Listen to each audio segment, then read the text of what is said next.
Together, we're building something right here in our backyard on the south side of Chicago.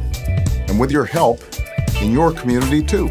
We're building a team, local, national, and global, with the Obama Presidential Center as our home field. A team unlike any other. Ours is focused not on taking sides, but solving problems. A team that anyone in the world can join. A diverse group, united in a common passion for the most important role in a democracy, the role of citizen. In our hometown and yours, we'll inspire and empower people to change their world.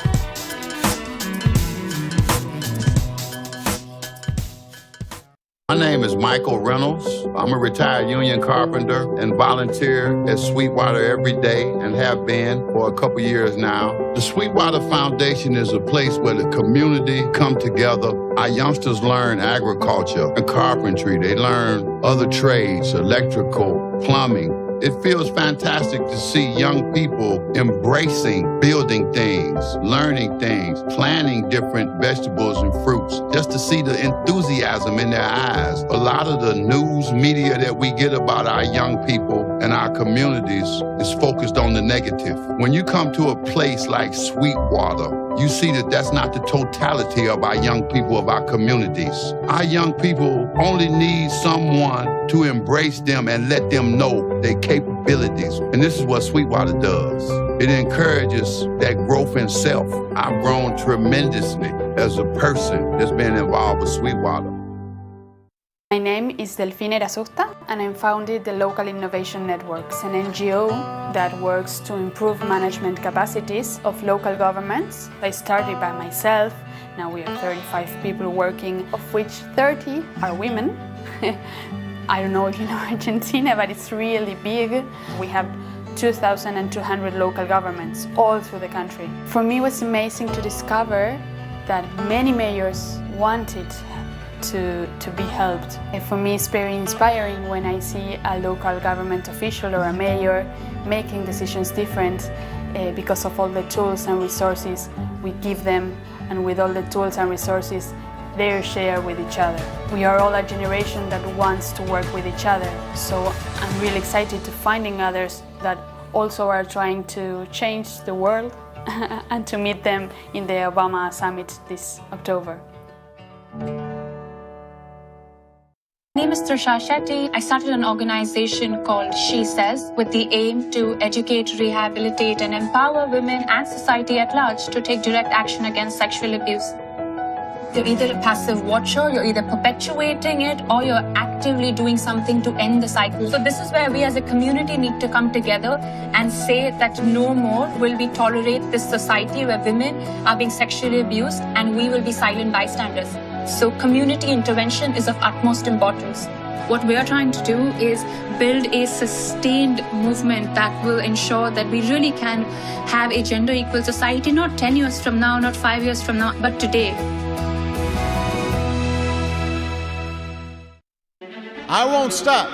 In fact, I will be right there with you as a citizen for all my remaining days. The South Side is where I first landed when I moved to Chicago. You had this community that had so much history. The people there, universities, businesses. It's home. I consider myself a Southsider. This is where I learned that change only happens when ordinary people get engaged. With the foundation on the South Side of Chicago, we'll be able to give something back home after this incredible journey. The single most important thing I can do is to help prepare the next generation of leadership to take their own crack at changing the world. More than a library or a museum, it will be a living, working center for citizenship. We'll have projects all over the city, the country, and the world. Our work has inspired so many young people out there to believe that you can make a difference, to hitch your wagon to something bigger than yourself. My name is Brian Gunawan, and I'm from Jakarta, Indonesia. I'm the founder of OTP Foundation. OTP stands for On That Point. And on that point is a jargon commonly used in parliamentary debating to request interruption when somebody else is speaking. Now, if you freeze that moment, it is the balance of speaking and listening. It is the kind of responsible freedom of expression that OTP Foundation strives for.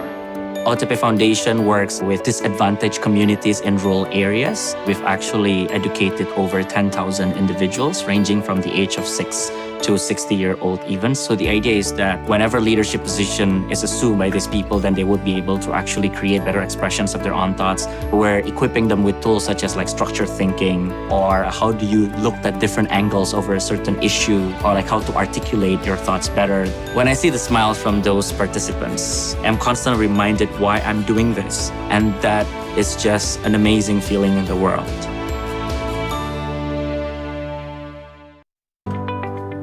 So this is my studio.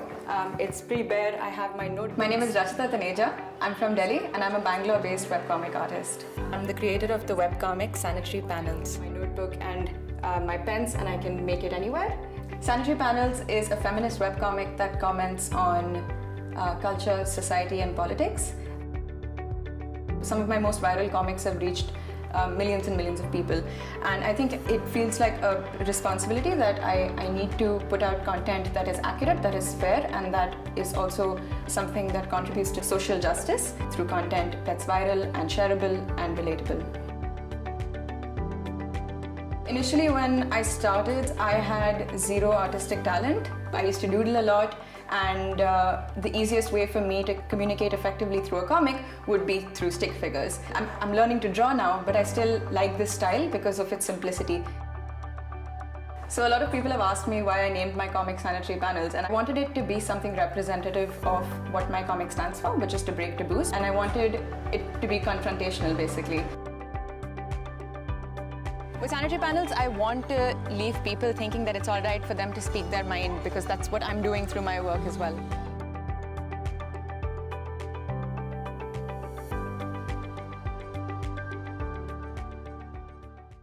So my name is Paul Green, and I created the Appalachian Technology Initiative. We were talking about what could K-12 education do to become an economic driver in our local communities. And we knew that STEM fields, those are the jobs of the future. We also knew that based on the data that our school systems really weren't creating pipelines and pathways for our students in these fields.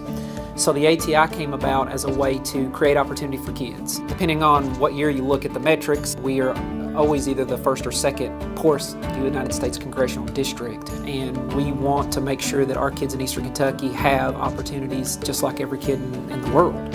We're hearing, all types of stories of kids now that are going into fields of computer science or aviation, aerospace related fields because of this initiative that probably 2 or 3 years ago would never even thought about that. And all we need is just that little spark to, we can do this. And then once you give them that spark, then we have kids all over the place. I mean, they just take off.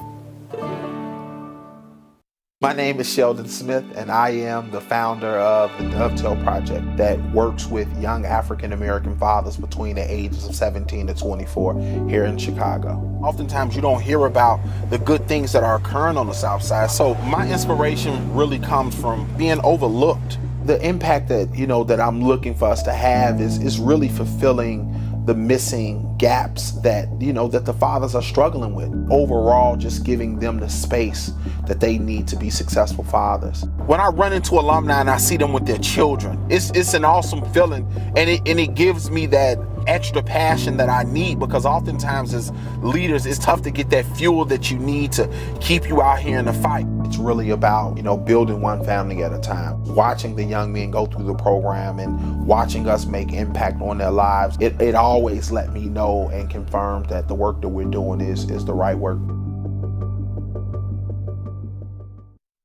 My name is Marietje Schaake. I serve in the European Parliament, where I represent people from the Netherlands, and I'm from Amsterdam.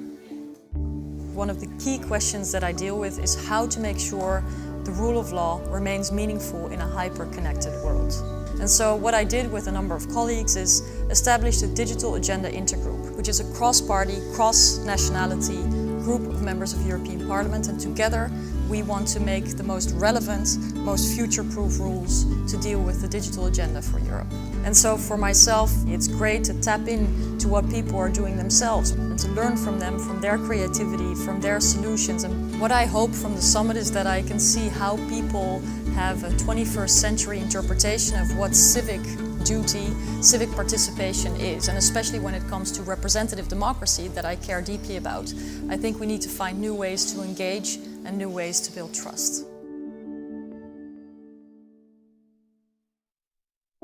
Harvey is coming. Saturday the storm hits. Monday I'm trapped. Tuesday I'm trapped. Wednesday I'm trapped. So Friday morning I go volunteer with a friend and we get the idea that there's more that we can be doing. We find a space, open our doors the next morning to something that we called the Giving Hub. My name is Amy Woodall and I'm from Houston, Texas. I'm the founder of the Black Sheep Agency. So we go from two female entrepreneurs running creative businesses to distribution hub managers. People showed up, more than 400 volunteers moved during that 21 days, over 100,000 goods. What I witnessed during the storm was something that I wish we could see in each other all the time. Just jump in to solve problems together without a storm as the catalyst. Imagine what we could accomplish together. My name is Emily May. I'm the co-founder and executive director of Hollaback, a movement to end all forms of harassment that started right here in Brooklyn and now is in over 50 cities, in over 30 countries, in over 15 languages around the world. Harassment is such an isolating experience, and we wanted to show people that there were other people out there who were going through what they were going through and that we had their back. As part of our work, we have just launched a collaboration called the People's Supper, designed to get people to sit down with one another across political views, across identities, and to fully see and hear one another, to hear each other's stories, to believe and to see each other's humanity. Through community, through our ability to take care of one another, I think that we can make people feel whole.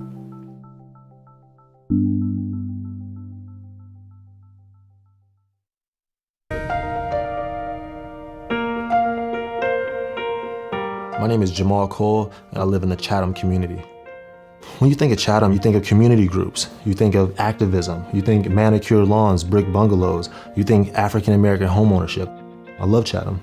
While volunteering at Cook County Jail and talking with the teenagers there, I realized that none of the teenagers I volunteered with had ever been downtown. They had never seen the lake. They had never waved for a taxi. They had never been inside of a glass building downtown. Their whole worldview is different. They order their food every day through 3-inch bulletproof glass windows. That reality is tragic.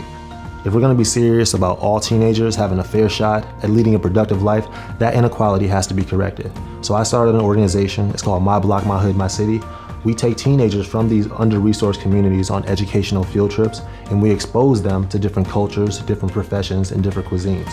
The number one issue right now in Chicago is violence.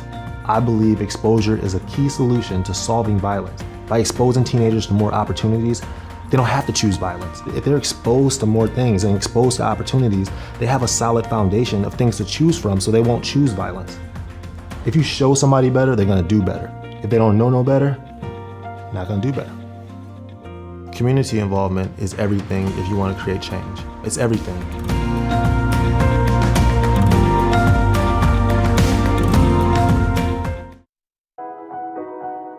My family brought me to Chicago in 1919, hoping for more opportunities and had anticipations that change was going to come.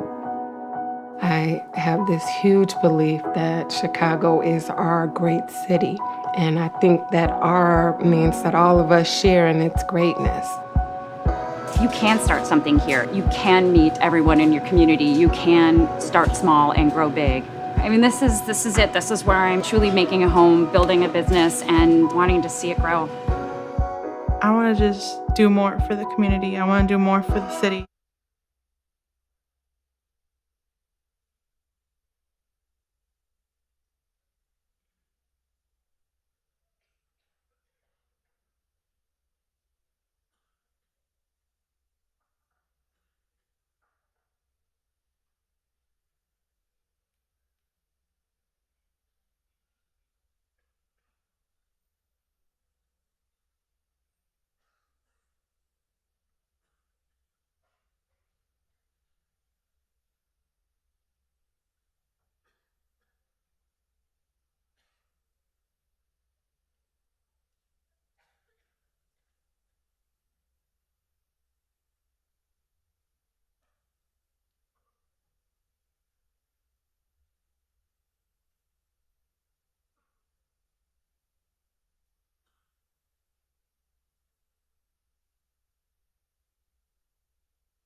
My name is Anshul Tiwari and I'm the founder of Youth Ki Awaaz. Young people in India grow up in a culture of silence where they are often told not to question the norms, they're told not to break stereotypes or work on issues that they're passionate for. Youth Ki Awaaz wants to break that culture of silence and is here to solve that problem. Anybody can publish on Youth Ki Awaaz. Once you publish a story, our team of editors goes through it to make sure it meets all the facts. It's high quality, it really talks about an issue that we want to talk about, it meets our community guidelines, and if it does all of that, it goes to our homepage and then gets shared on our social media so it can get amplified. So Youth Ki Awaaz has had several impact stories over the last couple of years. We've seen a lot of power in the form of storytelling that comes on the platform. It gets picked up by international media organizations and gets covered widely across the world. Citizen voices have been left out of the mainstream media discourse, and what that's done is it's really made sure that the day-to-day issues that people face do not get highlighted, and that's what we do. You know, what really makes me come to work every morning is the fact that there are young people who were previously marginalized and found a voice in a platform like YK. There are people who are actively talking about issues that are affecting them. And there is a feeling that if we all come together and speak up, something really can change and something really will change.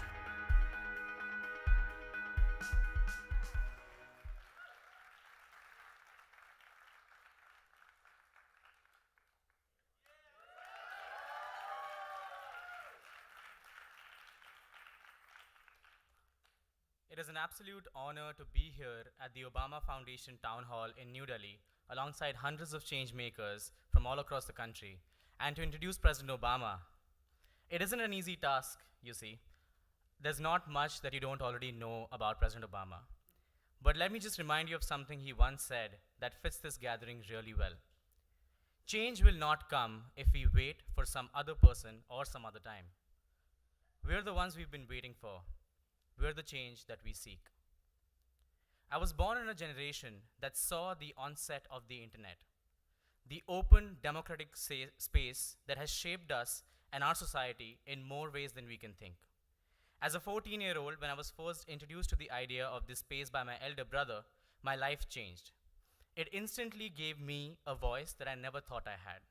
So when at 17, I realized that hundreds of millions of people in the world do not have an equal shot at speaking up, the internet became my platform.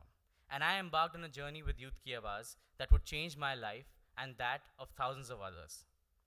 In my journey, I have seen thousands of big and small acts of speaking up by young people that have shaped the way our generation handles some of the toughest issues that we are facing, be it menstrual taboos or violence against women, or discrimination based on caste, class, and sexual orientation. And all this because of the idealism and hope that my generation represents. And while this is only the tip of the iceberg, a bigger battle is yet to be won. A battle against the forces that seek to divide us. A battle to ensure that everyone, regardless of their caste, class, sexuality, or background, have an equal shot at speaking up and reshaping narratives which have for far too long marginalized them. A battle to see a world where empathy, equality, and justice are the key words that represent our generation, and where speaking up and hearing each other out is the norm. And I ask upon all of you to represent this idea. This act requires courage. And while it may sound small, it is these small things that make a difference. As Buddhist philosopher, Dr. Daisaku Ikeda once said, "What may look like a small act of courage is courage nevertheless. The important thing is to be willing to take the step forward." I continue being extremely inspired by how President Barack Obama not only represented this idea of speaking up, but continues to encourage it, especially from those who disagreed with him. It is my most humble pleasure to introduce you to the man who we have all come to respect and admire. For some of us, he's represented the onset of a more equal and just United States of America. And for most of us, he's represented hope. Hope that every single person, regardless of their differences and background, can change the world. Please join me in welcoming President Barack Obama.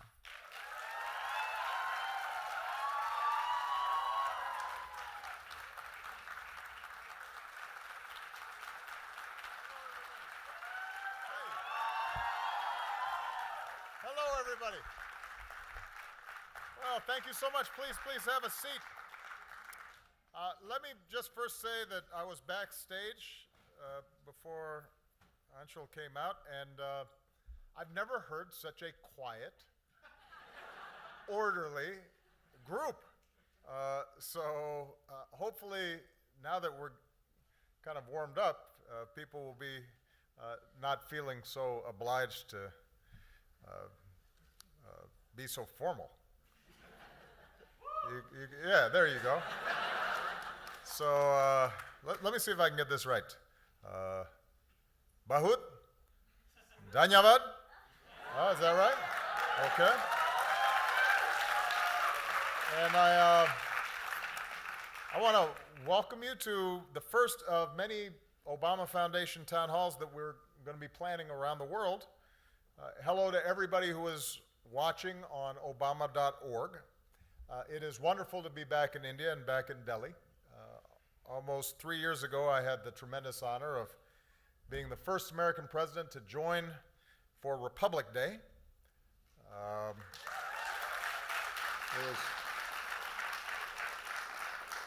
I will say my most vivid memory was those acrobats on the motorcycles. Those guys were amazing. A little over 7 years ago, my first stop on a visit to Asia was here, and I had the privilege to address your parliament. In 2009, I recognized India at the White House with my first state dinner, and we danced some Bhangra. And we have had Diwali celebrations in the White House every year that I was there. And all of this is because, as I said in a speech that I gave this morning, India and the United States have so much in common.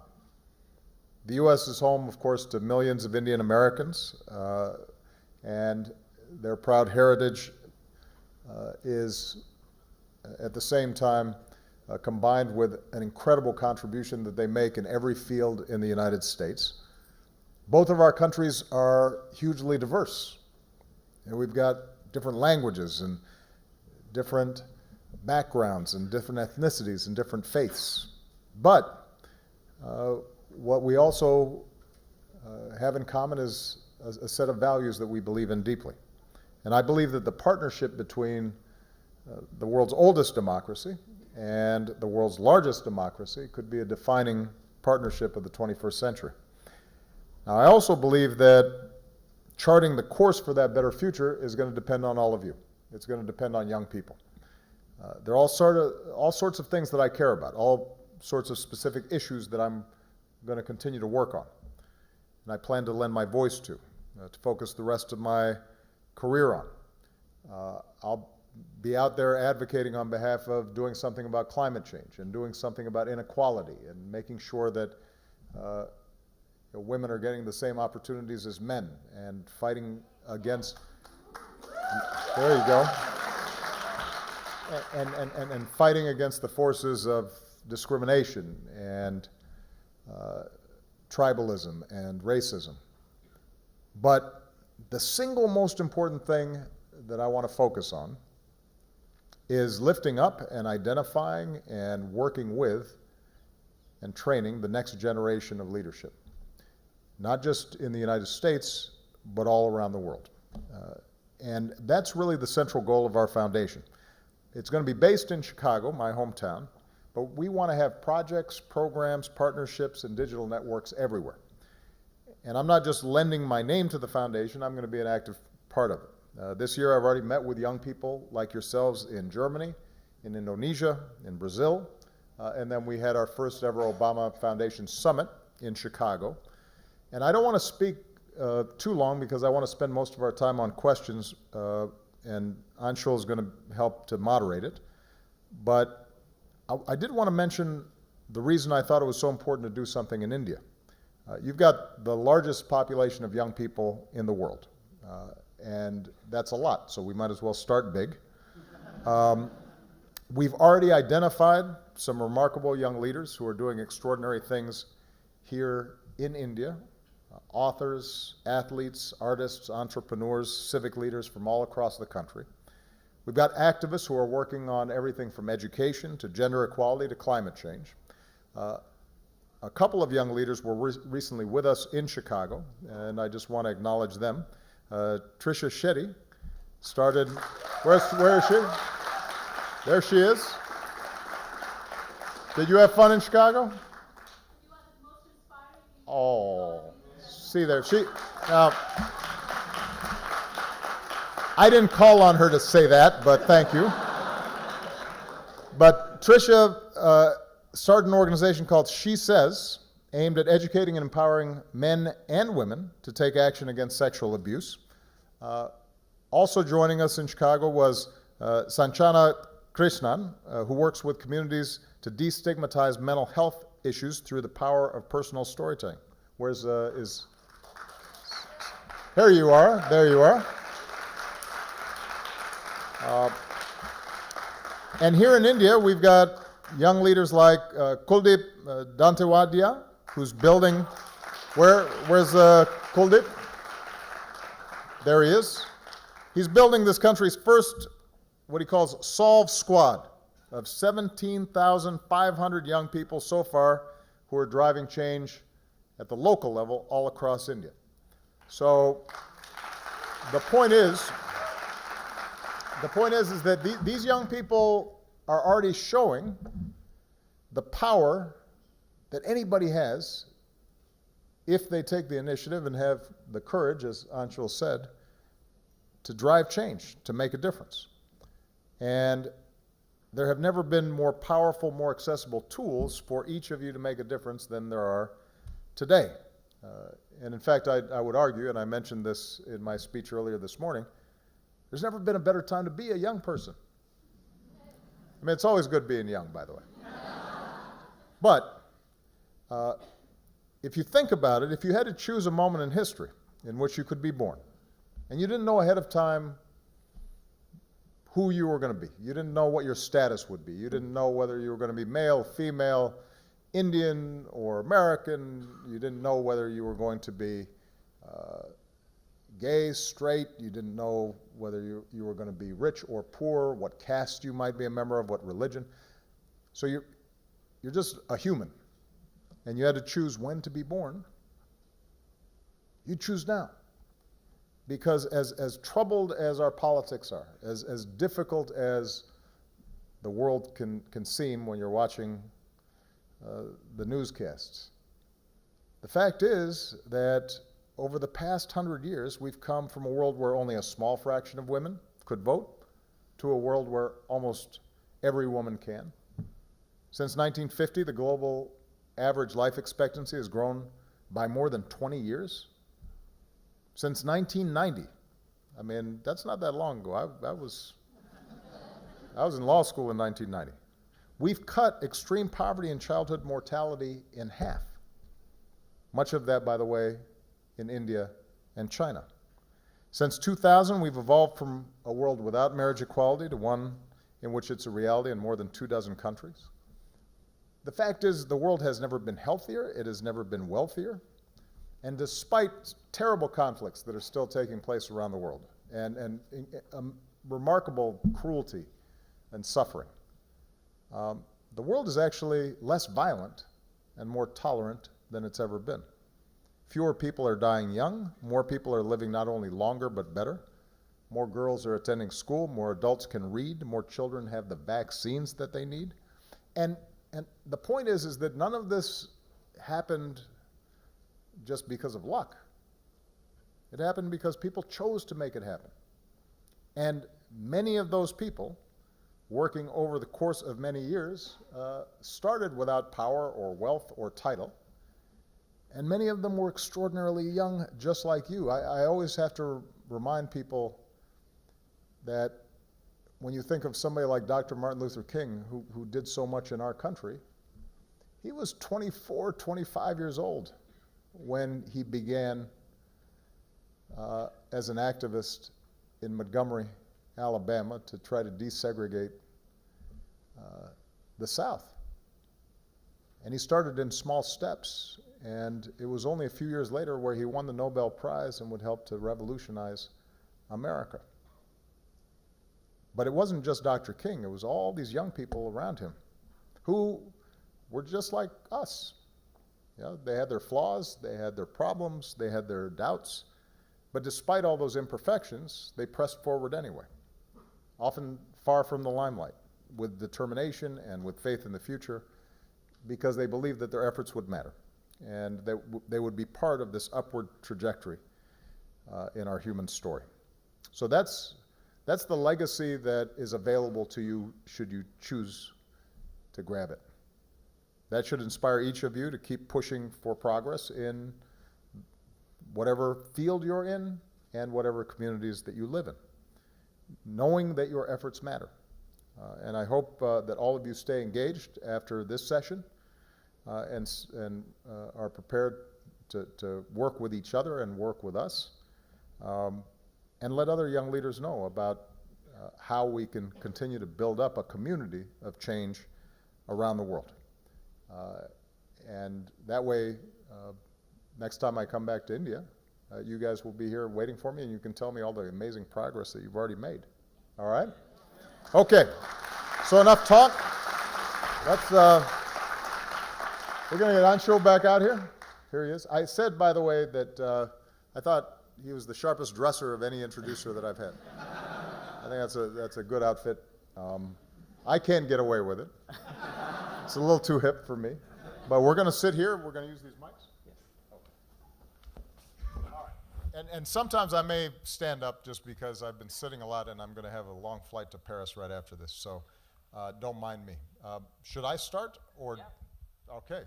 So there aren't any big ground rules on this.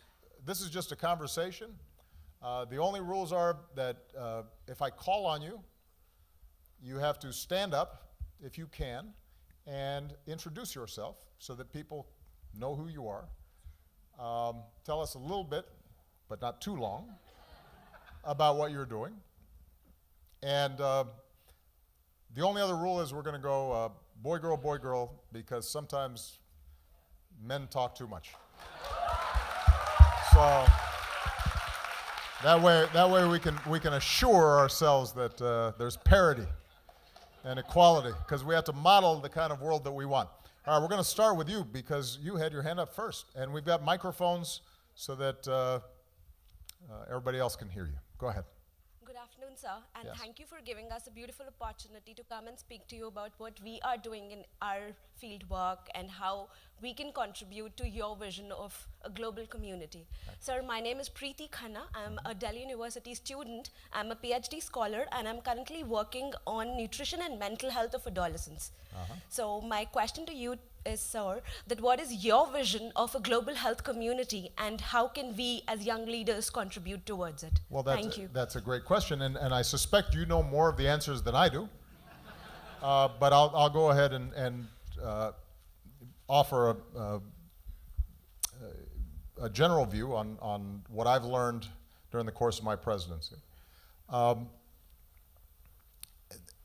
The first point is that if you have a healthy community, particularly starting with healthy children, that's going to be one of the greatest indicators of overall development for a country.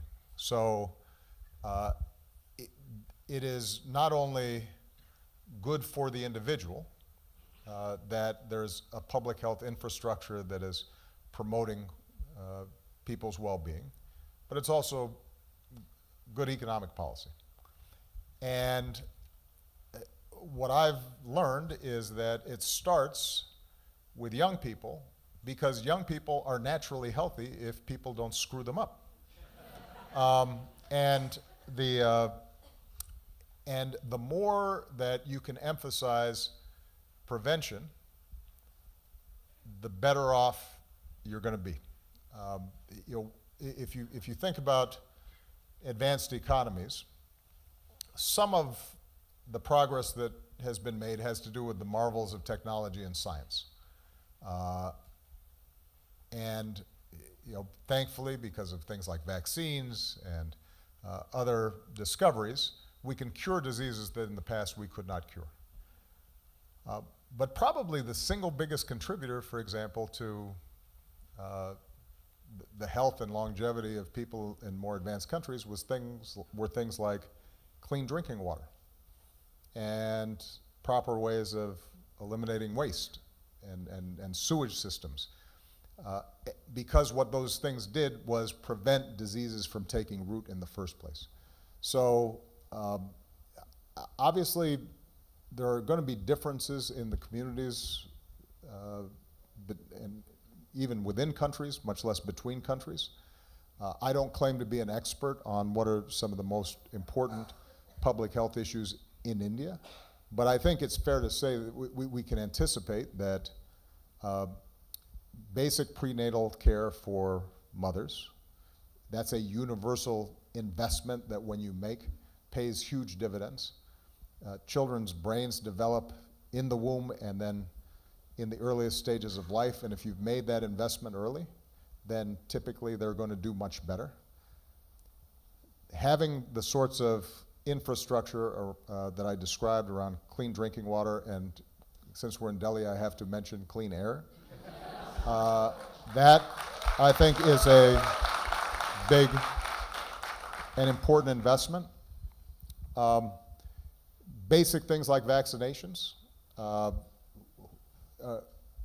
to prevent diseases that in many parts of the world have already been entirely cured. Those are cheap, modest efforts that we can provide.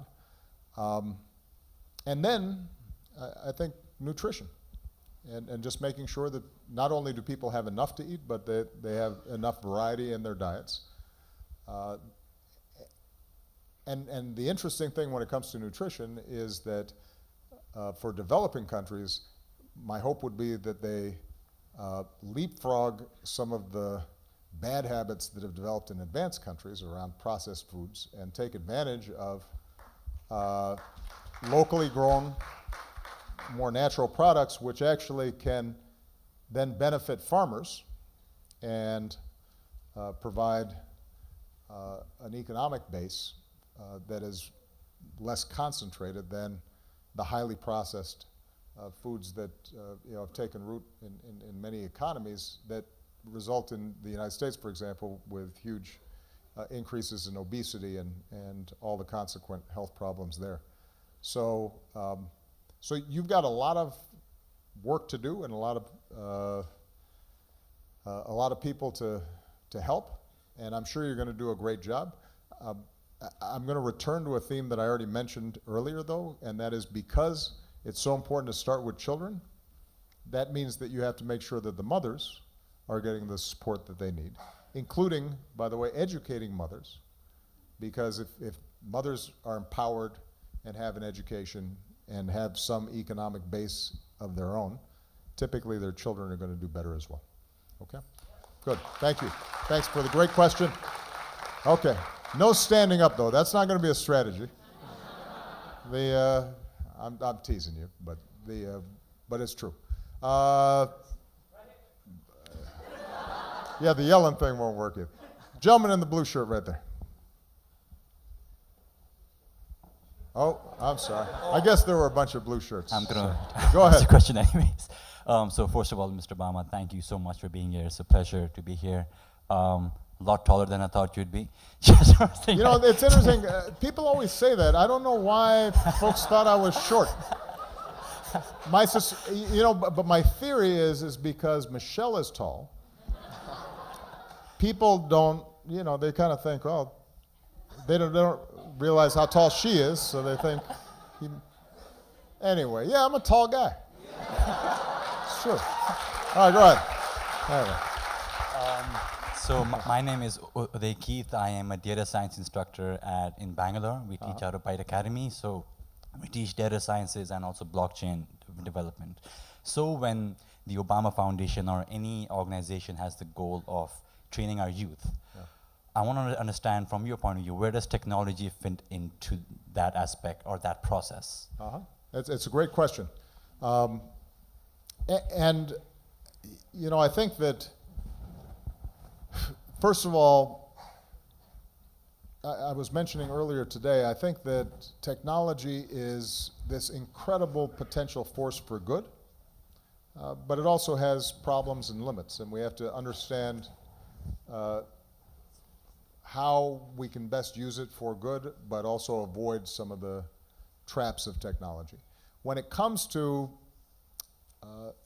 training young people, the obvious advantage of technology is you can just leverage and reach more people very quickly.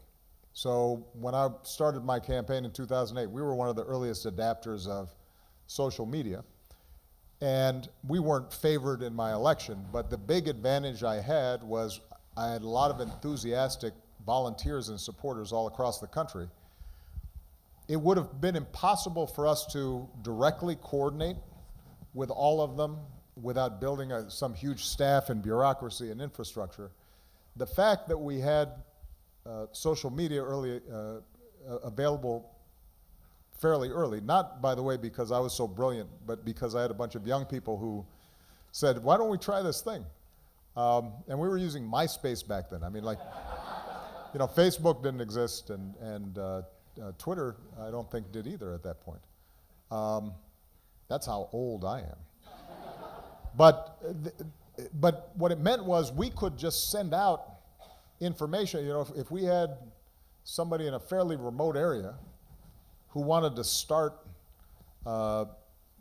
being part of our campaign, we could just transmit information to them directly, tell them, here's Obama's stance on all the issues, here's how you should approach organizing your local community, and suddenly they had a tool that they could work with, and they could communicate back with us. And so that basic principle, right, that right now I can reach millions of people just through writing a quick note on a device, allows us then to get more information more quickly to more people, and then have them interact and get feedback. And that's wonderful. Now, when it comes to technology and education, what we found is, and because you're a teacher, I think it's important to emphasize, it doesn't replace the importance of teachers. And what I've seen sometimes is people think, okay, we're going to put a computer in the classroom, and then somehow magically kids are going to be better educated. No, if the teacher is not incorporating the technology into the social context in which children are learning, then it's not going to work. Any training, any leadership development program, if it's just relying on technology, but it's not thinking about how do you, once you have somebody online, how do you also form communities offline? You know, if you've given them information on their devices, how are you allowing them to apply that in a social context and interacting with people? If you're not doing that, then it's probably going to be a failure. It's not a magic fix for everything. And in fact, that brings me to my final point on technology, which is what we're finding now is that the dangers of technology are that it can actually isolate people. So they become so hooked to their device that they no longer have a conversation. And because of the algorithms that are often being used for people when they're searching for information, what we're discovering now is that people start having their pre-existing biases constantly reinforced through the device. And they never hear information that diverges from what they already believe. They stop listening to or interacting with people who don't agree with them. And that's not how you learn. That's not how you become a leader, is simply surrounding yourself with opinions that already fit your own, right? And don't challenge you or force you out of your comfort zone or force you to empathize and think about other people. And so what I'm really trying to focus on is how do we build a digital network in the Obama Foundation that allows people to meet, converge, share ideas, but also forces people to act offline after meeting online, forces people to have conversations outside of the internet, forces them to then meet and engage people who are not already part of the converted. Because I think if you do that, then you have a powerful tool. If you don't do that, then you will limit the amount of influence and impact ultimately that you're going to have. And that's not what we should be teaching our kids, is somehow just to stay in a very narrow, safe place. We want them to get out and meet the world, because that's how they're going to be able to grow their influence. All right? Excellent question. All right, now the way this is working, we've got actually, speaking of technology, there are people who are watching. There were a lot of people who wanted to come today. We didn't have enough seats. So as a consequence, we've got a bunch of questions that are also coming online. And Anshul, he was not just here for decoration. He is actually going to, he actually has questions, and so we're going to alternate every so often. We're going to bring in some questions that came in online. Go ahead. President Obama, our first question is from Instagram by Lipi Mehta. And the question is actually something that a lot of us actually wonder, people especially who work on social change. That change is you know, a painfully slow process, and it can get really demotivating at times, especially for people around you who work with you. So how do you continue to encourage people around you? How does one do that? That is a great question, because you're right, change is hard. I'll just go back to an example that I'm very familiar with from my own country. I mentioned Dr. King earlier, and the movement for equal rights for African Americans.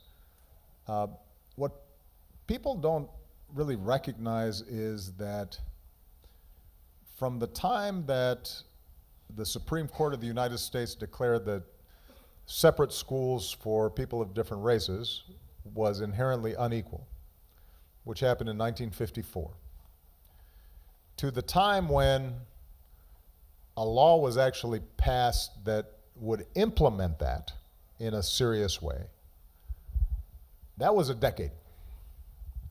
Then it took another decade or so of court fights and battles and so forth before you actually saw schools get, in a serious way, desegregated. So that's 20 years from the time you have what looks like a victory until you're even actually seeing significant effects in society. And there are guaranteed analogous situations here in India where it feels like, man, we've been working for a long time, and we thought we had a victory, and then suddenly it seems it's not having an effect, and we've got to keep on going, and we're refighting battles that we thought we had already won. And if you're working at a local level, then it can be even more frustrating and discouraging, because you don't have the benefit of, you know, publicity and TV cameras and a sense of a big movement. You feel isolated and alone sometimes, and you're just trying to work, and nobody's really persuaded that what you are trying to do is possible. So a couple of things that I would just suggest. The first is know ahead of time that change is hard, so that you're setting your own expectations properly and you're not getting discouraged. Point number two is to try to break up your efforts into bite-sized pieces, manageable pieces. You know, one of the classic things that I used to do in training young organizers, I would say to them, if your goal is eliminating world hunger, you're going to get discouraged very quickly. If your goal is, here's a local community and I'm going to try to help feed X number of people over the course of the next couple of years, well, that's something that's achievable. So you want to make sure, it doesn't mean that you should set your sights low. It just means that you're breaking up your actions and activities into something that feels achievable, because then when you are mobilizing supporters and partners and others who want to work with you, you're going to create victories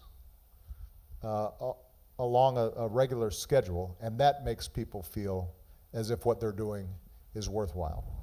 The third point I would make is make sure that you're listening to the people that you claim you want to help.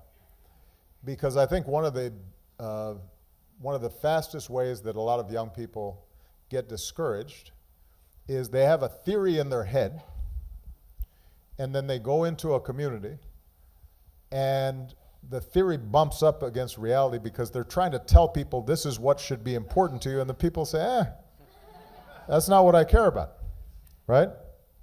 So if you go into a rural area in India and you say to them, you need to start working on climate change right now because the way the weather patterns are shifting, the monsoon season is going to change and there's going to be terrible droughts, and people are going to say, yo, I need to, I'm worrying right now about feeding my family.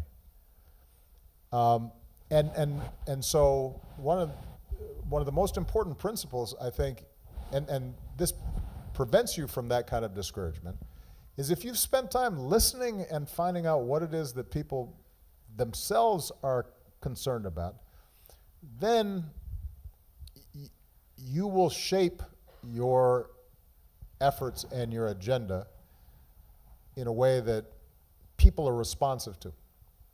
And you won't feel like you're just hitting your head against a brick wall.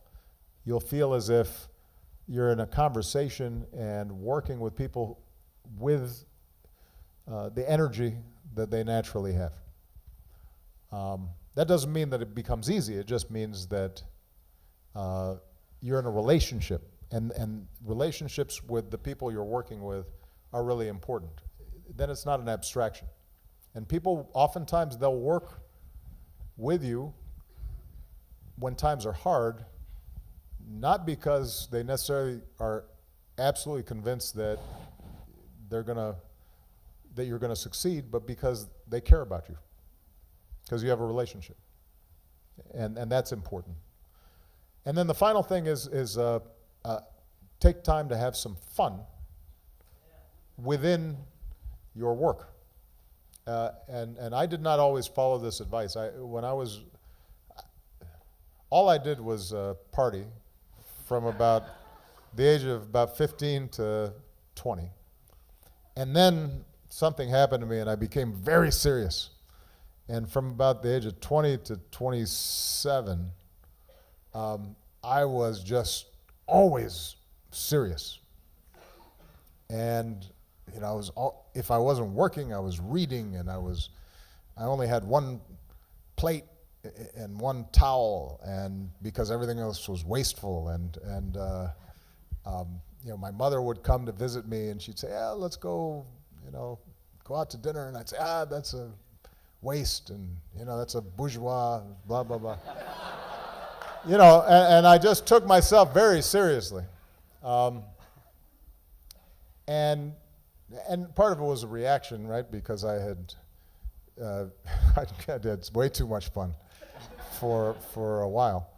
So I felt like I had to overcompensate. But the point, though, is that in your work, I think if you're trying to do something good and important, sometimes you feel as if, all right, I have to make sacrifices, and this is hard, and I've got to, really tighten everything up. There can't be any loose ends, but that's sometimes not sustainable, right? So you have to create space, not just in your own life, but also in the organization, where sometimes you say, well, let's just do something fun. Sometimes let's do something that creates joy, and that can be anything from a dance to going to the movies to surfing. Did somebody say surfing? Okay, go surf, man. I mean, I didn't know there were big waves in India, but that's cool. That's cool. Okay, all right. Yeah, pizza and beer, I think is a good standard, fun thing. I'm all for pizza and beer. So anyway, I've got other stuff, but I don't want to engage in a monologue here. It was a guy I asked first, right? All right, so guys, all put your hands down. It's the ladies' turn. This is always the hardest part, is choosing people. The young lady in the white, yes, it's beautiful. Thank you. Oh, but you need a microphone. Here it comes. Here it comes. Mr. President, I wish a great success for the Obama Foundation. I am a transgender woman. My name is Dr. Akai Padmashali. I was a sex worker. I was a beggar. I was rejected by all the sections of society. And I am the Black Beauty, and I love you. Well, that's nice. Thank you. Okay.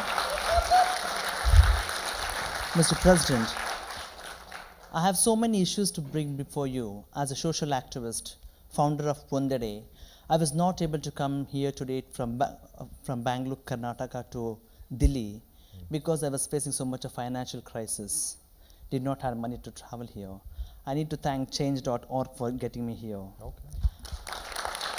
The issue is, the two things I want to bring, one is the question, one is a request. The question is, when the state terror is against minorities, be it a transgender, be it a sexual minority, be it a class, caste, religious, race minority, when you are being stigmatized, you have been discriminated because nowhere of your reason, and the patriarchal notion and the power is dominating against you, and I want to take my strong objection on it. Right? Like the recent, like how do I speak? I'm a criminal before the section 377, which criminalizes because you are a transgender, lesbian, gay, bisexual, and how do I raise my voice against this? The second thing is about the Transgender Protection Rights Bill, where the government is not in a consultative, democratic, transparent way of discussing what exactly the community wants and not the government wants. If that's so, how do I raise my voice? How do I fight against it? That is my question to you. How do I resolve the world crisis? I think across the world, we as sexual minorities, as transgender, facing social rejection, like negligent way attitude. We are seeking for love, affection, acceptance. That is my question to you. How do I deal with that? My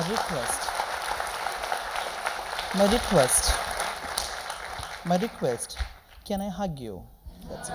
Well, we can have a hug after the event's over, because otherwise I'll start. Thank you.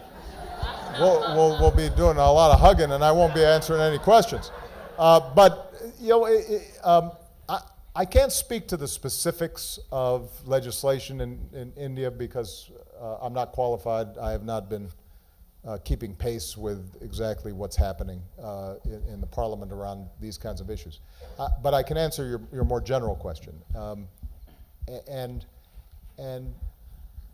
I think the answer is, it begins with what you just did, which is to find your voice and to be able to articulate your views and your experiences and tell your story. And that's true of any group that is marginalized, stigmatized. Finding that voice and being able to tell a story so that the perceptions that somehow you are different are broken down because people start recognizing their own experiences in you. They see your humanity, right? So, this is one of the reasons why, by the way, why art is often a powerful tool in social change. Because what it does is, through art, suddenly people see for the first time, oh, that black person feels like I feel. Or that woman is experiencing something that I should be able to understand. There's something we have in common. Or that person of what has been considered an inferior caste. Turns out they have the same kinds of hopes and dreams that I have, right? That moment of recognition is the basis around which you begin to build political movements. Once that voice is there, hopefully others join you, right? And so now you have networks and organizations and allies. And one of the things that I think is important in terms of any effort to bring about positive change is thinking about the allies that you are that are available to you. Your issue may be climate change, or your issue may be gender equality, or your issue may be public health. But the question then sometimes is, can you find the intersection between those issues? Is there a way, if you're working on public health, to engage with environmental activists because it may be that improving air quality is a key public health issue, but it's also a key environmental issue. If you're a transgender person and you're seeking to be recognized and have full equality, well, you need to be speaking with women's groups generally who are concerned about sexual assault, right? And so forth and so on. So finding those alliances, I think, then become important. And then, once that happens, it's a matter of applying political pressure and being able to mobilize public opinion. And that's going to take some time. It's what we just talked about earlier in terms of how we can get discouraged sometimes because progress does take some time. But you should take some measure of hope by just looking at what's happened in the United States and in a lot of other countries around LGBT issues generally. I'd like to think I'm not that old, even though, my hair is a little gray. But Michelle thinks I'm still cute, she says. But when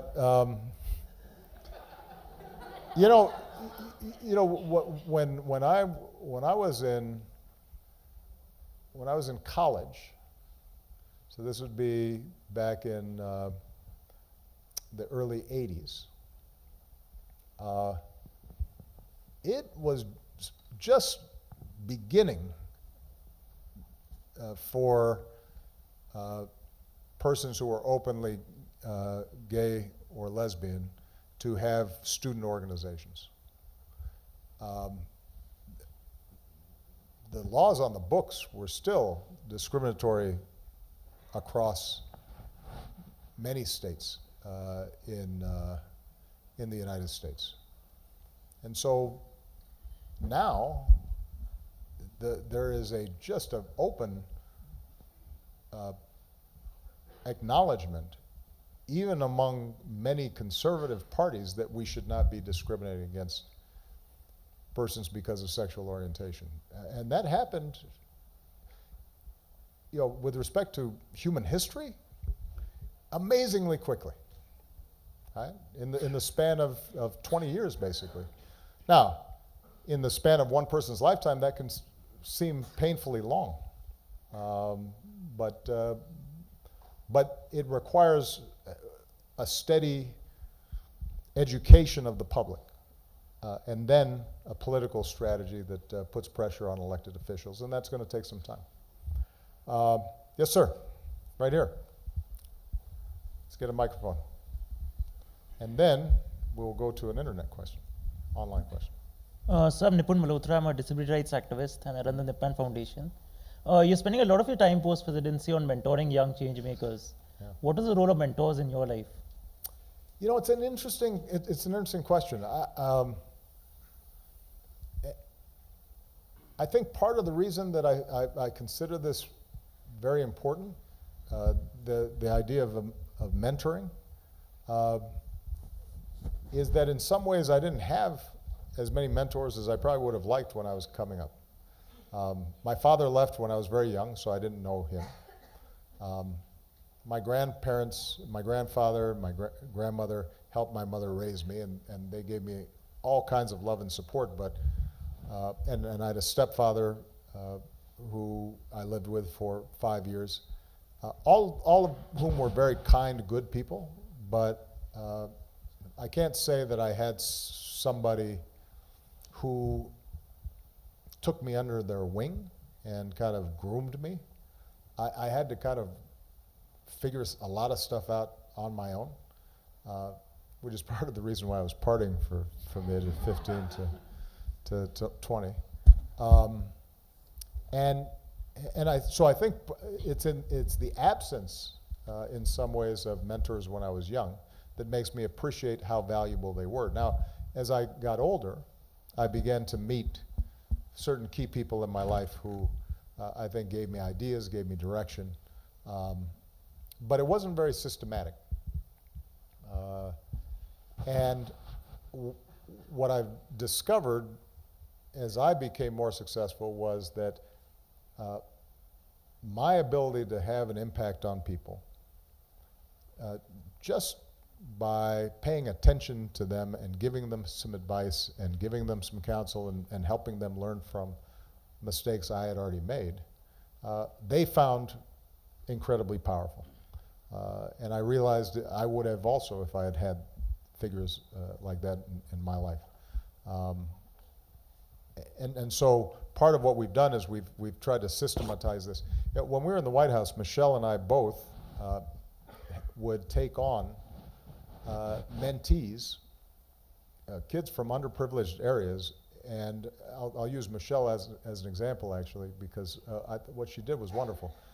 She would take a group of, let's say, 20 young women. These were all from poor schools, mostly African American and Latino, and she would meet with them. She would like host a tea at the White House with them. She would take them to meet with college counselors to talk about how they could potentially get to school. All told, probably over the course of a year, if you added it all up, she probably didn't spend personally more than 8 hours with them. But what she was also able to do then was assign somebody from her staff to each individual person to mentor them. And if you added it all up, those young women would say that it was one of the most powerful things that had ever happened to them and changed the trajectory of their life. But it was with a relatively small investment. So it goes back to the question earlier about technology, the power of technology, how you leverage it. Mentoring is similar in the sense that you can leverage a few hours into something very powerful that can give a boost to a young person. And all of you are in a position already. If you're sitting here, that means you've already succeeded in doing some amazing things. You're already in a position to mentor somebody behind you in a way that would be transformative for them. And it wouldn't take that much time. And so if you just then think about that, you multiply that, the impact of that can be profound and powerful. Go ahead. All right, we have a question from Tejesh, who's also in the room with us right now. And Tejesh. Well, if Tejesh is in the room, yeah, I'll call on him later. Let's go to a next question for somebody who wasn't in the room. Tejas, you were kind of double dipping here, huh? You're sort of like, well, if I don't get called on here, I'll get my. It's a good strategy, but I caught you. So we have a question from Zen, and Zen asked this question on Facebook. What are the strategies for passing leadership to the upcoming younger generation for the betterment of our society? Well, we just talked about, I think mentoring is a good strategy. One thing that's worth thinking about, some of you have probably already confronted this in your own organizations. Some of you may be the heads of organizations, and you're going to have to start thinking about this and dealing with it, is how do you empower young people once they're involved in your organizations? Because let's take the example of political parties just for a second. You know, the work we're doing in the foundation is nonpartisan, so I'm not referring to any specific political party. But one of the things that I see as I travel around the world is the political party is full of really old people who've been there forever. And look, I'm a member of the Democratic Party in the United States. I'm a very proud member. But the truth is that we have a lot of leadership that's been there for since I was a kid, or at least in college. And two things result from that. One is it means that young people who aspire to have influence get blocked. They have nowhere to go. The other thing is that over time, if you've been a leader for too long in the same spot, you start losing touch. Right? I mean, you don't have a feel for what's happening because you get set in your ways and new things happen. And what is true for political parties are true for every organization. And one of the big advantages I had in 2008 when I ran was partly because we were underdogs, partly because of my previous experiences as an organizer, our bias was to have young people come in and then we just give them huge amounts of responsibility. And we'd take some 23-year-old and we'd just throw them into some community. And we'd say, you're now the director of this community and your job is to get us this many volunteers and this number of votes and go figure it out. And then, you know, they'd come back after a while and they'll say, you know, I have no idea what I'm doing and it's not working and I'm discouraged and I'm calling my mom and wondering if I've made the right decision in my life. And then we'd work with them. But what you'd find is that over time, as long as you had a certain tolerance for errors, but also as long as you hired people and instilled with them the core values of what your organization was about, so you knew that they were going to do things the right way and treat people with respect. And you know, if they made a mistake, it wasn't a mistake of treating people badly or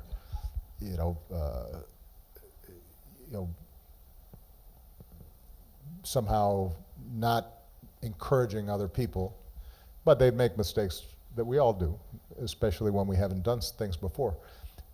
The bottom line, though, is that we ended up having so many more leaders with energy and new ideas. That's how our technology took off, was because we just gave responsibility to a bunch of young people and said, yeah, let's try this out. And things would happen that would not have happened if we were just hiring the same old people who had done the same old things the same way for years. So what that means then is, if you want to keep your organization fresh and engaged and attract young people into it, you can't hold all the power yourself. You can't have just a complete top-down, here's your orders, and you just, there has to be some element in which people are valued. Now that doesn't mean that, I do want to say that sometimes, in the United States at least, I don't know if this is true in India, what are called millennials get a bad rap because maybe they have such a high estimation of themselves. So we joked, we would get people coming in to the White House, young people, very talented, gone to great schools, they're very smart, and they would come in and they'd be like, I think I should be helping the president with his speeches. And I was like, well, I'm sure you're a very good writer, but right now what we really need you to do is research this memo that you were assigned and for which you are getting paid. And then maybe after you do that for 3 or 4 years, maybe you'll sit in a meeting on one of the speeches that the president and his speechwriters are working on because you actually know more than they do about the topic you were researching.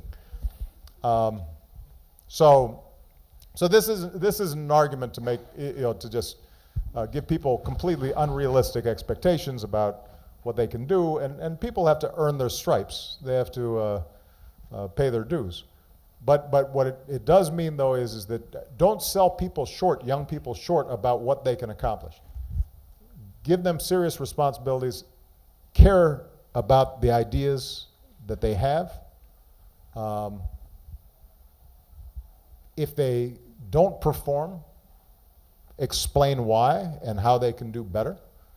And if you build that into the culture of your organizations, then people will stay with you and will feel invested in it because they'll see themselves growing in the process. Okay, we've got, I think it's a young woman's turn. So, oh, that was a good strategy there to distinguish yourselves. You guys are slick, all this group. This young lady right here in the, by the way, I call everybody young ladies because I'm now at the point where. Which one was it? I was calling on the one in the black, but I feel guilty now that you stood up. So go ahead. Can I not do it? Well, is it the same question? No, go ahead. President Obama, it's wonderful to be able to meet you here. My name is Nidhi Razdan. I work with a TV channel called NDTV. I've covered your meetings with Prime Minister Modi, with Dr. Manmohan Singh as a reporter, and so it's nice to be here to just listen. My question. You're a journalist. Yeah. Oh, you shouldn't. No, you don't get a chance to ask a question. Oh, hold on. No, sit down. No. I mean, look, you seem like a wonderful journalist. Why don't you hear the question first? And you seem very professional. You can hear the question first and then decide if you want to answer. No. You might like the question. Because the goal here was to have these young people, you should report on all the wonderful young people. I'm doing that too. Okay, come on. Give them a chance.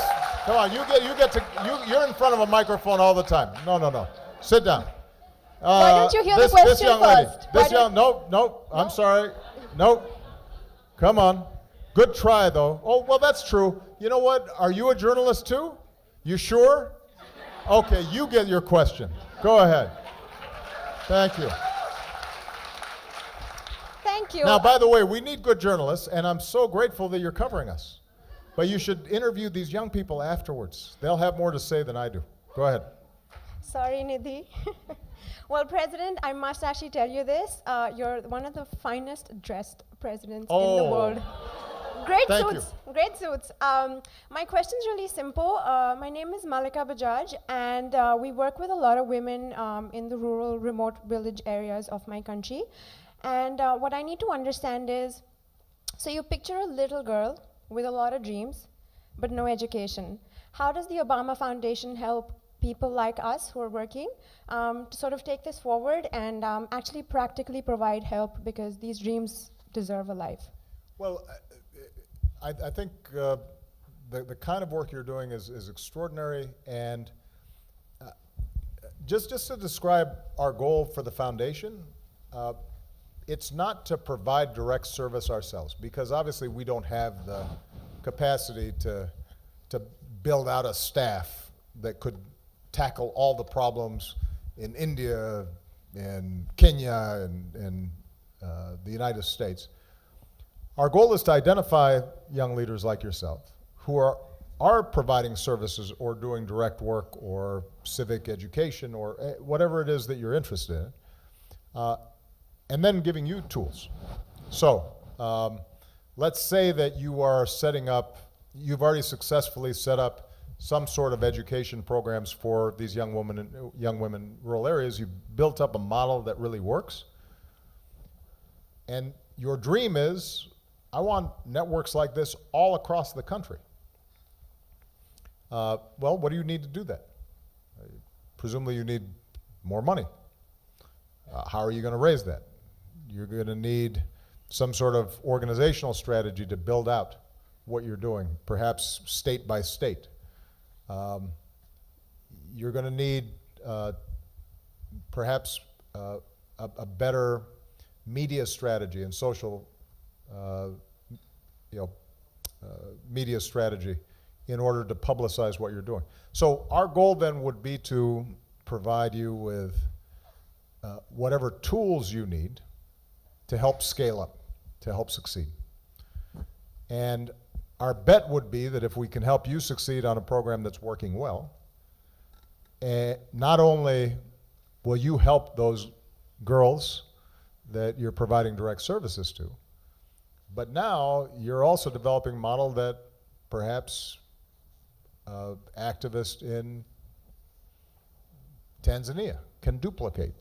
And perhaps as we set up regional leadership summits, you are meeting with groups of people who are doing similar works to you, and you're building up a global network. And it expands in ever widening circles, right? So that's the approach that we're going to be trying to take.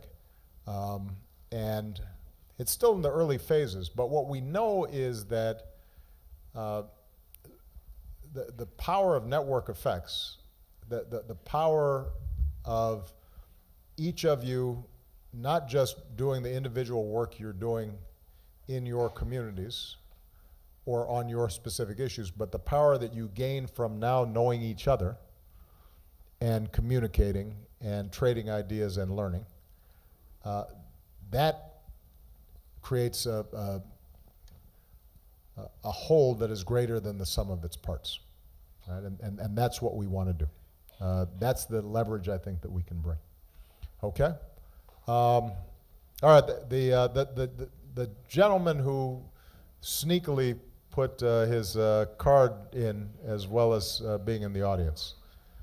This better be a really good question. I'm teasing. Go ahead. My name is Tejish. I'm a developer. Thank you for Chelsea Manning pardoning her. My question is, how do you build consensus when you have parties which are opposing views? How do you reach out to people on the other side, and how do you build consensus? Yeah. Well, look, I think it's a powerful question. It's one that every society, every democracy is facing right now.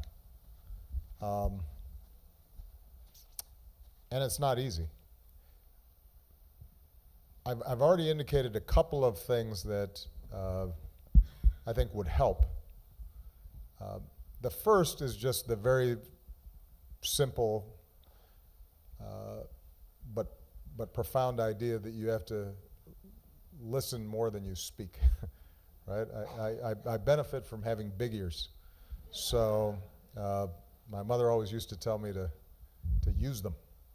And I think that so often we have trouble even getting to compromise because we don't even take the time to hear what the other person has to say. It's harder to do these days, I think, in the political context because there's just so much noise, and there's so much competing attention, and there tends to be, what gets the most attention is conflict and sound bites and tweets, and the more controversial, the better. And so as a consequence, there's no dialogue. It just ends up being a constant contest across social media and the airwaves for attention. But each of you in your own areas, in your own fields, in your own work, there are probably people who are on the other side of whatever issue you're dealing with, or at least aren't as responsive or don't seem as invested in the things that you care about. And you can reach them, right? So let's say you're in a village and you want to educate girls, but there's some social resistance because of certain traditions to providing the girls the education that they need. Rather than just try to scold the men of that village about, you're backwards and you're patriarchal and blah, blah, blah, sitting down with them and just finding, well, how do you think about these issues? And what do you hope for your own daughters? And do you think it's fair if some young woman who's really talented isn't getting an education? And actually trying to get a sense of what's the underlying ideas that they have. Now, ultimately they may be completely wrong, but just the mere act of you asking them what they think in a respectful way may at the margins soften things up a little bit, that you now can get something going, right? And that, I think, is just a basic exercise that not enough of us engage in, because we tend to just want to win an argument,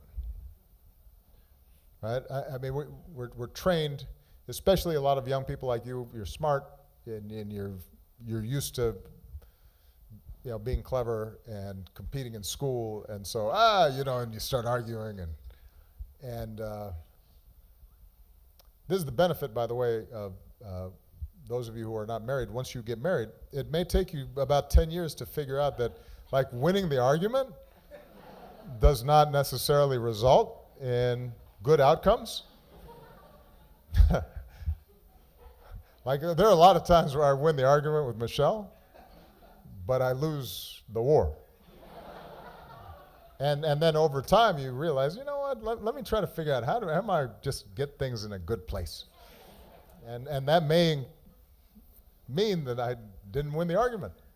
But that principle applies. Now, look, when there are some structural issues that are difficult to handle, and I alluded to some of them, the nature of social media, and in the United States, I don't know what's comparable here in India, but in the United States, it used to be when I was young, and now I'm talking about when I was 12, 13, 14 years old, back in the 70s, you basically had 3 channels. So everybody watched 3 channels. Everybody basically watched the same TV and the same newscasts and the same documentaries. And so even though there were disagreements, everybody kind of was operating on the same basic facts. Now you've got 500 channels, and you've got the internet and YouTube and Facebook. And so there are 100 versions of the truth, or 1,000, or 1,000,000. It becomes harder to compromise when there's so many different versions of the truth, and people aren't agreeing to the same facts. I used this example this morning. I can have a discussion with somebody who says, okay, yeah, there's climate change, but it's more important to alleviate poverty and get electricity to people, so we should use coal because it's cheaper. And then I can have an argument. I say, well, actually, solar is becoming cheaper, and what I have trouble doing is having a conversation where somebody just says, the climate's not changing. Because then I have to, I mean, there's just a lot of work. That becomes almost like a theological argument. It's like, because it just has to do with somebody's decided this is what I believe, as opposed to looking at evidence and facts and the process of reasoning that signifies things like this scientific revolution. So that I think makes things harder, but this is part of the reason why I think it's so important not just to be an internet activist. Because I think that if all you're doing is communicating online, it is very hard to break across opinions or to reach in a serious way and engage people who don't agree with you. But if you're sitting face to face and you're having a conversation, even if it's something just as subtle as you notice, oh, this person's wearing a shirt with the logo of my favorite, football team. And maybe we can talk a little bit about, sports, which gives us something we haven't, right? Some possible areas of common experience that then leads you into the ability to have those conversations, all right? And then the last point I would make, though, about compromise, examine yourself so that you understand you can't be a purist if you want to actually make change. Because you will never get 100% of what you want. You will never get 100% justice, or 100% equality, or 100% clean air. And so you are, if you are living in the world trying to make change, then what you have to anticipate and embrace is the idea of incremental change, because that's generally how change works. That's how change works in nature, that's how change works in geology, and that's how change works in human societies. Now, I always used to tell my staff, and by the way, as president, I was often attacked more vocally and more fiercely from the progressives who had voted for me than from the other side on some issues, because their attitude was, you didn't get this, and why are we still waiting on that, and this is taking too long, and et cetera, and it was okay. I developed a thick skin. But what I would tell to my staff is our goal is to make things better. Better is always good. Better is not best, and we should try to get as much as we can done in this area that we're trying to get done. But you know what? If we walk away with some better, take it. That's good.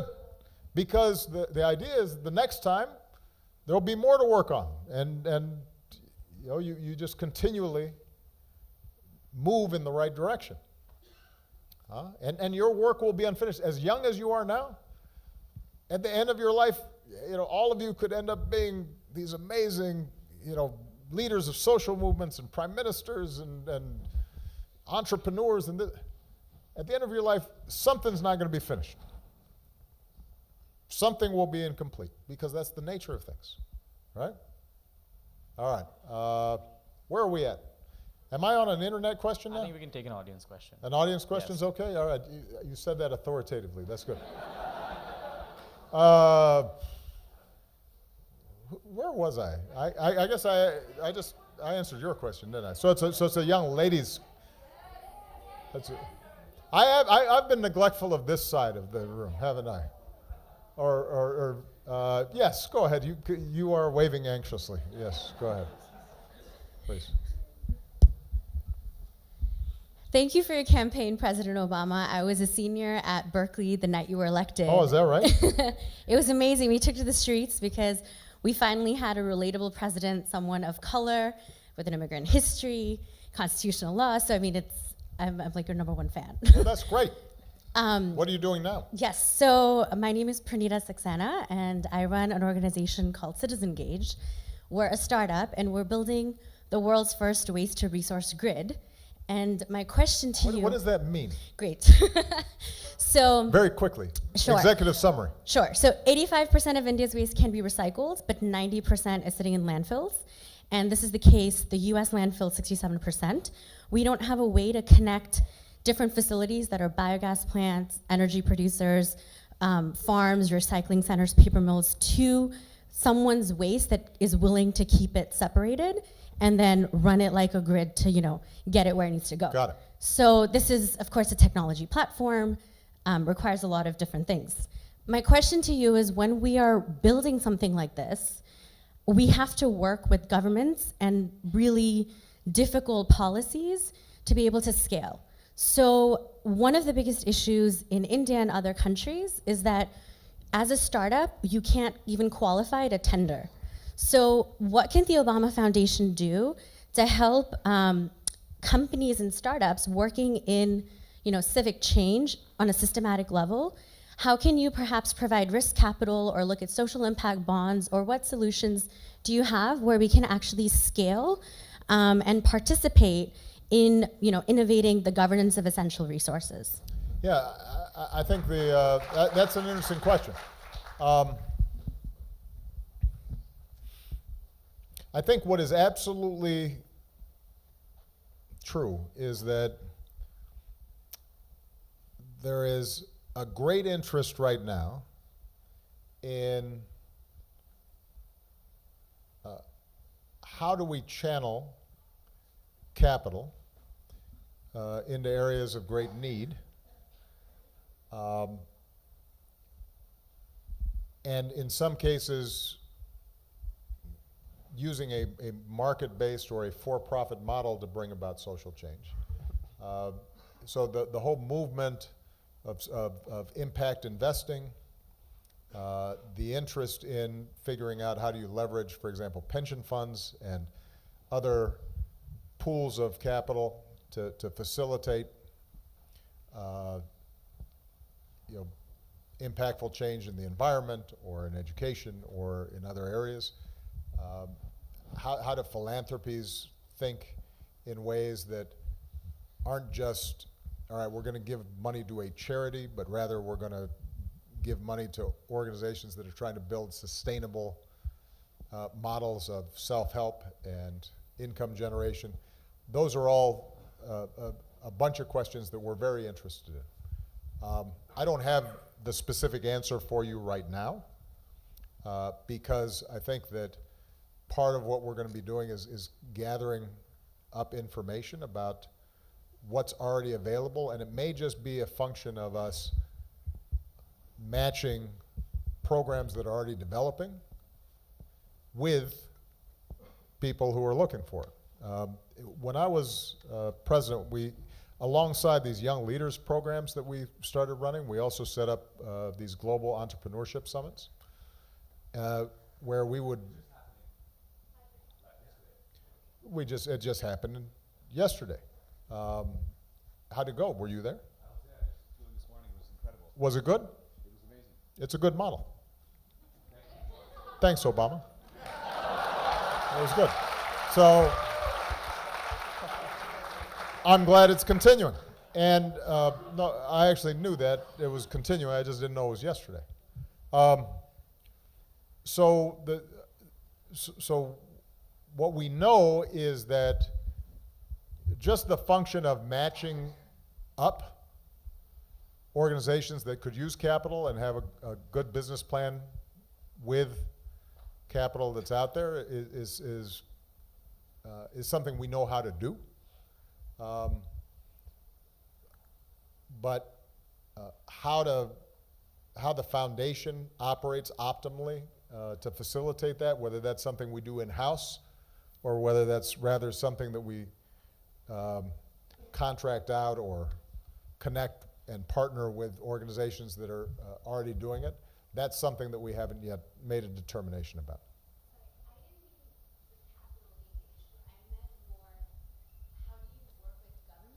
Oh, how do you work?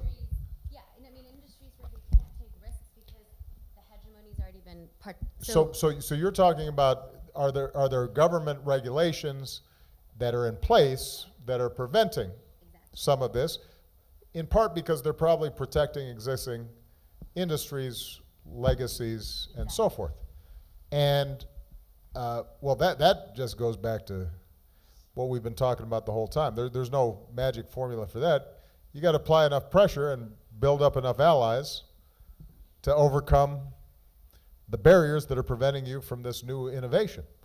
And that means that you probably have to do an analysis of, and I have no idea what the constraints that you may be facing right now are, but one good place to start, this is a very simple sort of organizing one-on-one principle, is doing something that we call a power analysis.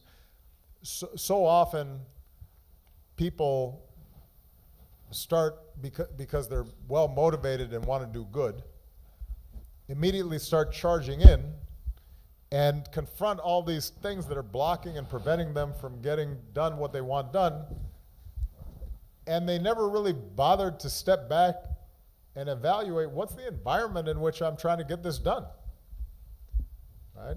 So knowing nothing about what the constraints you have are, or what governments, what levels you're dealing with, or what have you, what I know is that you could get a blackboard and some chalk, and you could just start asking the questions: who makes decisions about X, Y, Z? What industries might be threatened by what you're doing? What are their ties to elected officials in that region? What industries or constituencies might benefit from what you're doing? Who are the leaders that have influence over those constituencies that you could connect with, right? So you just start mapping these things out.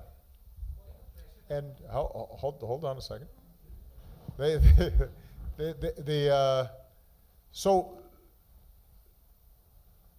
before you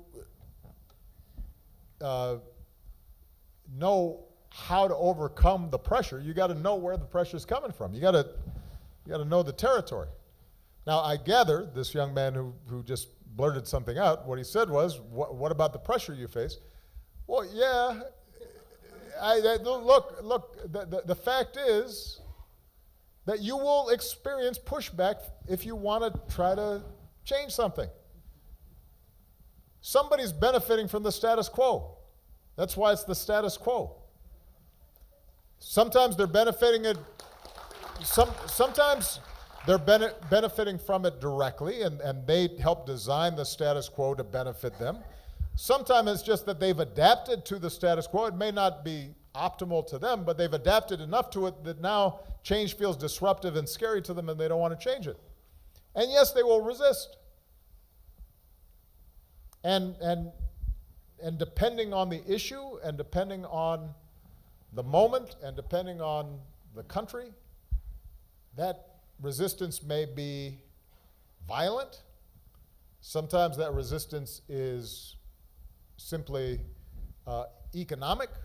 Sometimes that resistance is regulatory or legislative. Sometimes the resistance is social. Yeah, if this was easy, we wouldn't have to have this workshop. We'd go get pizza and beer. Yes, there will be resistance if you are trying to do something that is hard and worthwhile and important.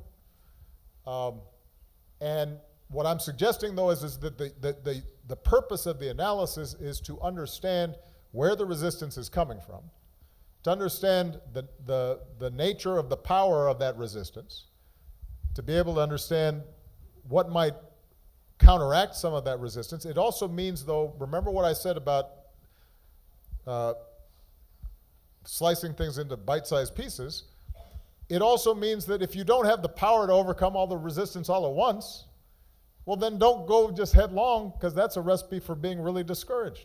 So figure out what's the piece that offers less resistance and more allies, and get that done first, which then builds on success and then creates confidence. So this grid that you're trying to build, is it possible for you to pilot it in one small area where there's less resistance? Or there's one politician who is interested in getting it done in that area? And is there a constituency that, where you can monetize what you're doing, and it puts some money in some ordinary people's pockets? And once you prove that, then it will be easier to overcome the bigger resistance, right? And so that's the purpose of the analysis. And it doesn't mean that, by the way, just by virtue of drawing it up on a blackboard, that the resistance goes away. But what it does do is it helps you know what it is that you're getting yourself into, right? Before you charge up the hill. How much time do we have? Oh, I'm not sure. It's lots of time. Is this one more question? Because I have to fly to Paris, and I'm already 15 minutes over. I've been having so much fun. Hold on a second. We just called on a young lady, so it's a gentleman's turn.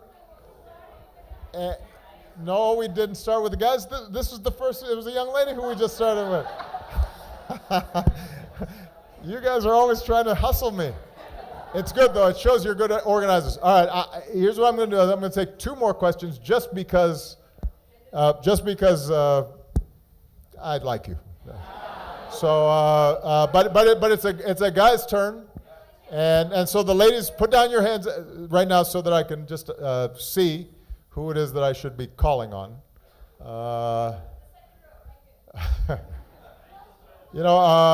I'm going to call on the guy with the beard, because it's a good beard. I like it. So let's see what he has to say. Mr. President, good evening. I have to tell you that when you became president, I changed my Wi-Fi network to Obama is watching. Oh, wow. Just to get that dose of hope every morning, and it still continues. That's great.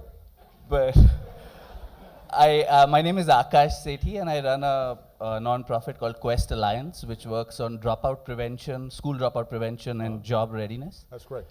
The question is, automation is coming, and that's, expected to take a lot of jobs away, especially at the lowest rung.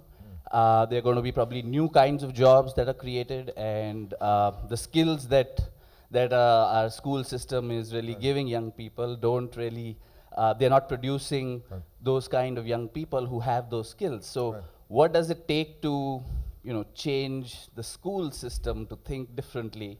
And where pilots are working, like you mentioned, the scaling up of those pilots really needs a stronger political partnership. Yeah.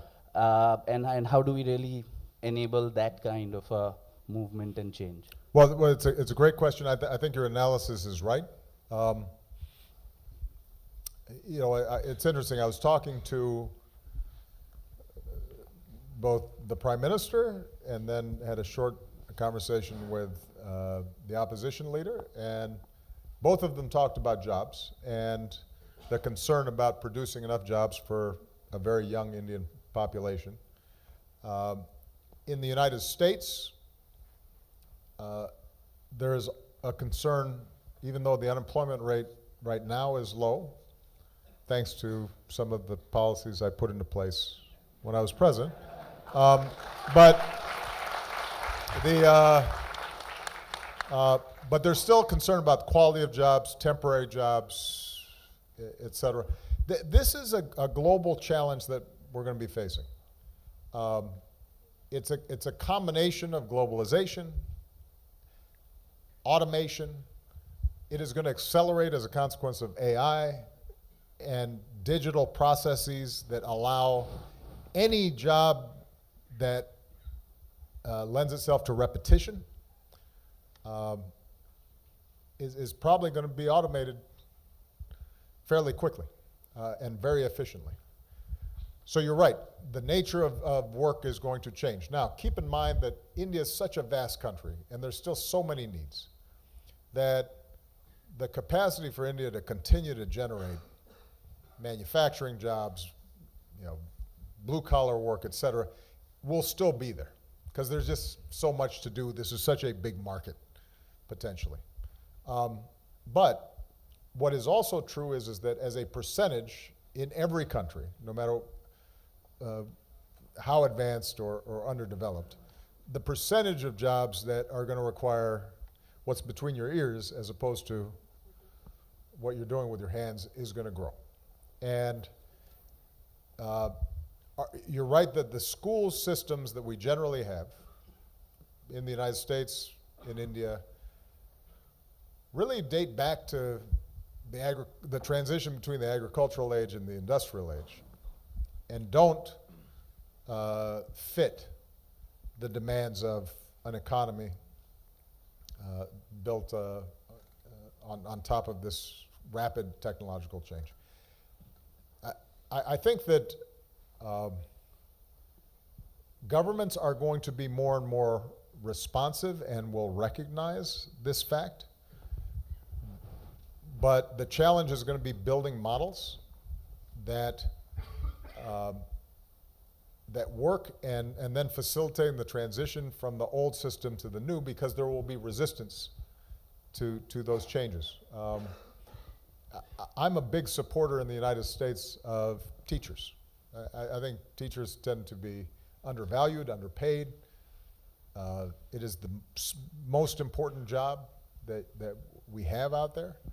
I'm also a big supporter of unions, because I believe that workers being able to join together to give themselves more leverage with their employers is important.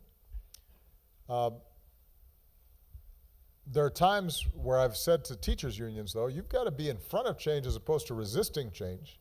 Just because this is how things have been done, and you feel that it's a comfortable way to protect your members, you should be leading the charge in how do we redesign classrooms. But sometimes there's been resistance because the feeling is, you know what, this is going to put more responsibilities on us, or it lessens our security, or maybe it renders our own skills obsolete. And I just use that as one example of resistance that may arise out of the traditional systems. It goes back to the point I was making earlier, which is, I think, finding ways to prove concept in a redesigned school, and then starting to build allies and work outward. That's going to be the process by which this changes. But it will probably be a generation for these changes to take place, and it's going to be sporadic and spotty, and you need to anticipate that, particularly in a country as large as India. Okay? All right, last question. Yes, no begging because everybody here is so appealing and has wonderful things to say. All right, you right there, with the glasses. Oh, but you know what? This you are the one back there. Because no, right? Well, I guess I have three people with glasses in a row. I'm sorry, right there, all the way in the corner, right at the end. Last question.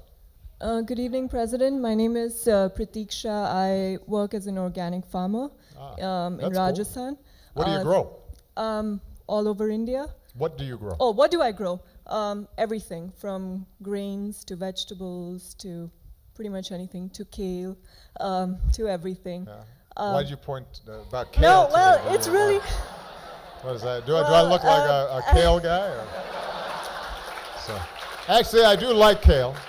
See? No, kale's fine. But. Yeah, well, America made kale really popular, so we have to grow it now. Thank you so much for bringing us together here. In the farming community, we joke that there are two kinds of farmers: farmers who farm and farmers who talk. Farmers who talk are the ones you see on the news channels, at conferences, and farmers who farm feel like the farmers who talk, while their job is also important, but they get so far removed from the challenges and the needs of our work that they start misrepresenting us. So in your experience, how should one divide their time between raising awareness for their cause and actually doing the work of the cause? Well, that's a really interesting question. Yeah, that's a really good question. I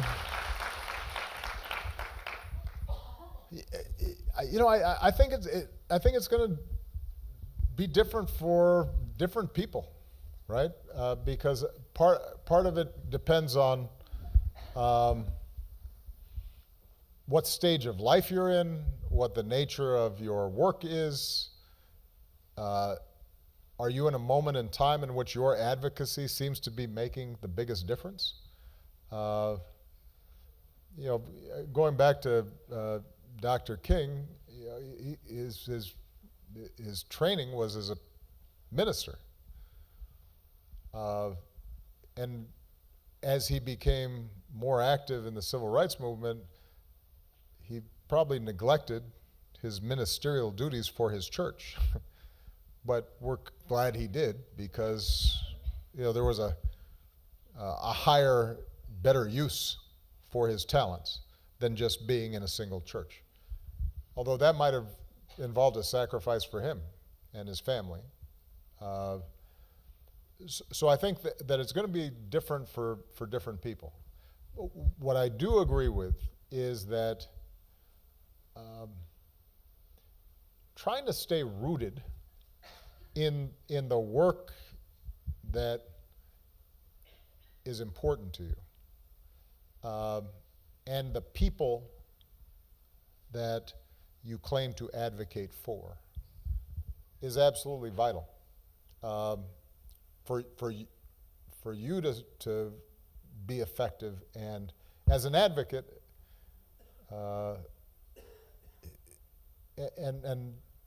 I experienced this even as president. One of the toughest things about being president was you were in this bubble, and the U.S. president is almost unique, even among world leaders, because of security concerns, the way in which you are just bottled up, and you can't walk down the street, and now with selfies, I mean, even set aside concerns about guns. I can't walk down the street without everybody want to take a picture, and see, I figured that. So what I often found is that I had to really work hard and be intentional just to be in a conversation with the people who, it used to be I'd routinely sit in their living rooms or meet on a corner or invite to a town hall meeting. Now it was like hard to just have that conversation. And so if that was true, and my job was to be president, but I still felt as if I had lost something by not having that touch in that field, then obviously if you're advocating on behalf of organic farming and you're not doing any farming at all, then you're going to lose touch. So I don't think there's a formula here. I think being aware of the fact that if all you do is you're just a talking head, that over time you're going to lose touch with the thing that motivated you in the first place. I think that's a good place to start. But I also think that at the end of the day, part of what you have to measure then is what is satisfying to you. Where is it that you want to best deploy your talents? Because, and this is probably a good closing message to all of you. There's so many different ways to bring about change and to do good work and to help people. And I don't think any of you have to feel wedded to one single way of doing it.